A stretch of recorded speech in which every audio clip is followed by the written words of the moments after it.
Good evening everyone, my name is Bixler Bundok and I was assigned to give some pointers on how to solve exponential equation. Let's go to the sample. Okay. The given equation is 3x plus 1 is equals to 243. The base is 3 and exponent is x plus 1 is equals to 243. X plus 1 equals to 5. I get 5 because of 3 multiplying by itself 5 times and to become 243. Cancel 3, x plus 1 is equals to 5, then transpose to the right 1, x is equals to 5 minus 1, x is equals to 4. Because the given equation is 2 raised to the power of x plus 1 is equals to 512.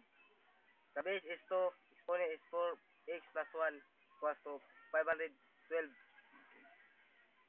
Is equals to 4x plus 1 is equals to 9. We get 9 by dividing By multiplying. by multiplying to 9 times.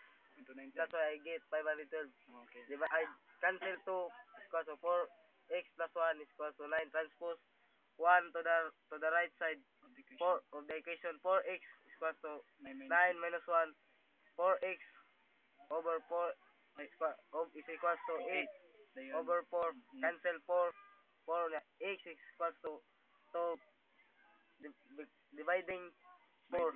By dividing 4. And x is equals. And x is equals to 2. So guys, this is the pointers on how to solve exponential equation and you learn about the report that I teach you. See you.